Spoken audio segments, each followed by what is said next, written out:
magandang umaga po, magandang araw po sa inyong lahat. Nandito kami ni Sonny, Sampayan. Ito po yung liaison ng Diocese of Borongan dito po sa Higa Bills. Dito po kami ngayon sa WestPoint dito sa New York, kung saan merong cemetery kung saan ay libing ng mga soldiers na mayapa. Magmula doon panahon ng Philippine-American War, so to speak, hanggang sa Korean War, hanggang sa Vietnam War, hanggang ngayon. And look at this. Ito yung siguro the remains are here ng isang sundalo na doon sa encounter sa Balanghiga. Si Thomas W. Connell. Siya po yung, he was very young, age 29 years old. At doon po siya namatay, napaslang sa Balanghiga, Eastern Samar. Remember the Balanghiga Bells. So here we are, sa Sampayan. Tatanungin kita, okay? Paano nakarating dito to? Kasi ano po to, 1901. How did this... I mean, my best guess at this point would be that they had shipped his remains on the ship to the U.S. and then subsequently he was buried here as his final resting place. So, but yeah, I mean, I'm just looking at his age. He was 29 years old when he was killed in the Balanghiga encounter, unfortunately. Yeah. Okay. For our viewers na hindi naman talagang marami hindi alam kung anong Balanghiga, can you give us, educate us a little bit what happened in Balanghiga? Sure. You are the liaison, so you know best. Siyempre, what happened back in 1901, it was, September 20, 1901, the American forces were stationed at Balanghiga, and of course, it was a unfortunate incident that took place where the Filipinos attacked where the Americans were stationed, and unfortunately Captain Connell was the commander, and I believe it was like 65 other American soldiers were also killed with him. Okay. So, yeah, and it's unfortunate that that incident happened. Okay. So he was the captain, the commander? Yes, he was the commander of the Company C 9th Infantry. That Company C, I seem to gather, came from Korea. Was it? No, not necessarily. Company E. Yeah, before they went to Samar, Balanghiga, that same unit was also in the, I believe they were also part of in China as well too. Yeah. Okay. So, with him, there were so many who died, and were the others also brought here to the cemetery or left somewhere? Yeah, some, as I understand it, are buried in the Philippines. Okay. Not very many, but there were also some that was brought back to the States, and of course, he was brought here to WestPoint. But I know there were some that's also buried in the Philippines as well too. Okay. They were survivors from that. Would you know where they went to, or how they died, where they died?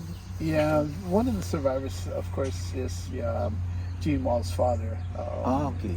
And I believe his final resting place is in Nebraska.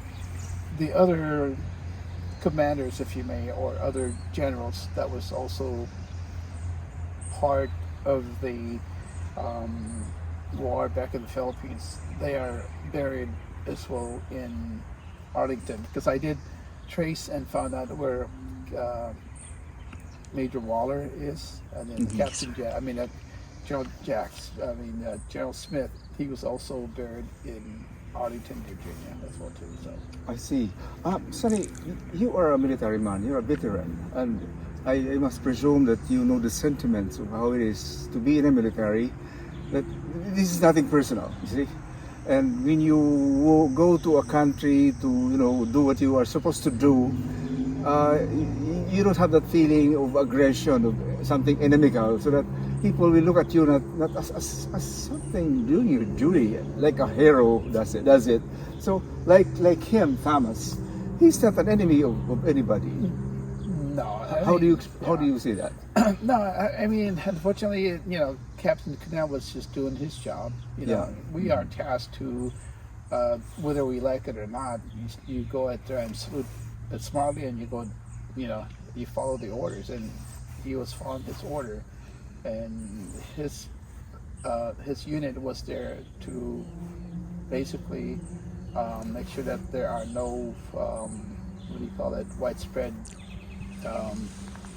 in Balangiga, that there's no widespread attacks in Balangiga. And unfortunately, the unit down there, Company C 9th Infantry, was almost eliminated with very few survivors during the Balangiga incident.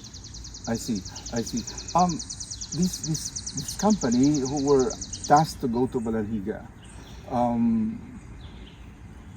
some writers, some people who have a lot of opinion, but even me, I would consider him like a hero.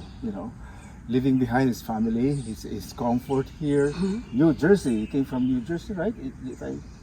I believe his family originated in New York. In New York, okay. Would you consider him something very exceptional, like very heroic, doing all this, saving his country, saving democracy, and saving peace by going to places like Balangiga? As far as the veterans are concerned, you go out there, serve your country. You go to foreign countries. Some may come back, some may not come back. But those that have served honorably, and unfortunately in this case he was killed, I consider them as heroes. Like we saw an example there, General Schwarzkopf, he's also buried a few feet from here. And obviously we know that General Schwarzkopf was just the commander of Desert Shield, Desert Storm. So he is also a hero of the U.S. military. And he's definitely a hero too. And unfortunately, he was killed at the time. So we are actually building a museum, a belfry in Balangiga, and the feeling that behoves on us, or us of this generation, is that we are going to put them up there, on a pedestal, like to appreciate what they did, not only for the U.S. but even for the world, because this is part of history. My goodness. Do you have the same sentiments about that we are going to work as not only for Balangiga, but the whole gamut of that sentiment of heroism, in the military? You're a military man, so you should know better than me. How is that? Well, first of all, it's I was here the day before the bells arrived in the Philippines, and I was also here the day before the bells were being returned to Balangiga. And I had my peace. I said my prayers to Captain Canal for the fact that the bells are about to return, and we asked for forgiveness for the unfortunate incident that took place. But as far as having a memorial, we need to honor the combatants on both sides, the U.S. and the Philippine side. So when you put up that museum, we need to honor both sides. That's what I must say. That's good. I really believe so. And for maybe nobody has actually the right to judge the past, because the past will have their own way of reading things.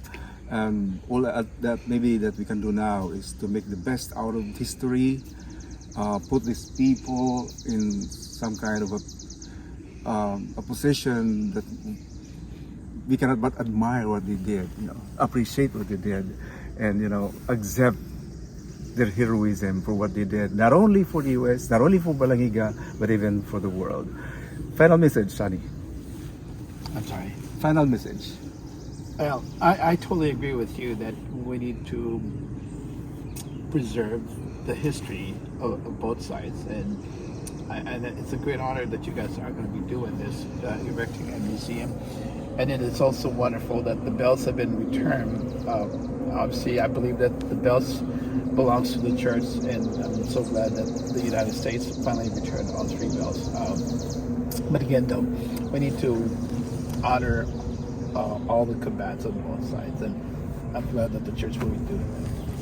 Okay, so that's it. Thank you very much. We are here in this wide cemetery, very beautifully arranged. And sana itong mga bagay na ito ay we can learn from history, and we can, plot the future by looking back at what happened to us as a people, as Filipinos, and even as citizens of the world. Maraming salamat po.